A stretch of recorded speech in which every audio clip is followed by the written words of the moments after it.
بہتر ہوا ہے. بہتر ہوا ہے. کہاں تھے شیخ صاحب؟ میں بس چلے پہ ہی سمجھے تبلیغی جماعت کے قرآن کا 40 دن مطالعہ ہی کرتا رہا. اچھا. اور اللہ نے ٹائم دیا اتنا سارا کہ میں قرآن کو. لیکن خبریں تو یہ تھی کہ آپ کو گرفتار کیا گیا ہے. خبریں تو اب ظاہر ہے میں اتنی تلاوت کے بعد آپ کو اس کا کیا جواب دوں. خبریں تو لگتی رہتی ہیں جی, خبروں کی کوئی بات نہیں.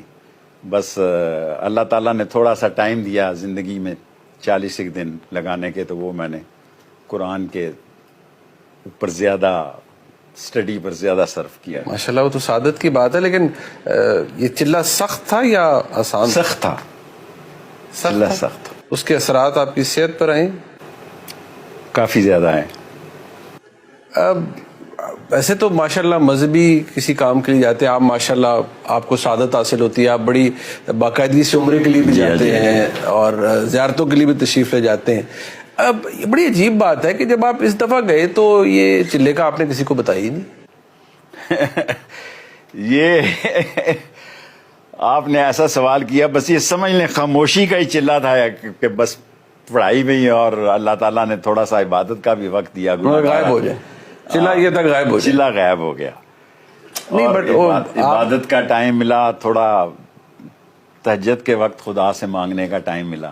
پہلے یہ مجھے کبھی نہیں ملا زندگی میں. وہ راشد صاحب کو تو بتا دیتے, وہ تو آپ کی بازیابی کے لیے ہائی کورٹ بھاگتے رہے.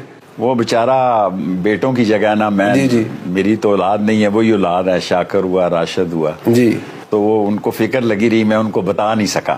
اچھا. تو کل ہی ان کو بتایا کہ میں. آپ کی ان سے کل ملاقات ہوئی ہے؟ ملاقات تو آج ہی ہوئی ہے. اچھا. لیکن کل ان کو میں نے بتا دیا تھا کہ میں واپس چلے سے فارغ ہو گئے. 40 دن پورے ہو گئے ہیں میرے. اچھا, 40 دن آپ کے پورے ہو گئے. تو اس چلے کے دوران خود سے ملاقات بھی ہوئی؟ ہاں, اپنے آپ سے عمر کے اس حصے میں کافی زیادہ سوچنے کا موقع ملا کہ, لیکن یہ تھا کہ میں نے یہ سوچا کہ اللہ نے مجھ پہ کرم کیا, اللہ نے جتنا کرم مجھ پہ کیا. اور ایک اور یہ بھی بات عرض کروں آپ سے کہ اس چلے میں مجھے کسی نے کوئی نقصان نہیں پہنچایا, سب نے تعاون ہی کیا. ہر فریق نے تعاون کیا, وضو والے نے پانی دیا, سب لوگوں نے تعاون کیا, اور یہ 40 دن خوش اسلوبی سے کٹ گئے. شیخ صاحب, آپ جانتے ہیں نا, میں کوئی دفعہ آپ کا انٹرویو لے چکا ہوں, اور اپنے دل پر ہاتھ رکھ کے بتائیے, آپ کو لگتا ہے کہ جو آپ کہہ رہے ہیں میں اس پہ یقین کر جاؤں گا؟ مجھے پتہ ہے آپ ایگری نہیں کریں گے, لیکن میرے لیے آپ آج ایگری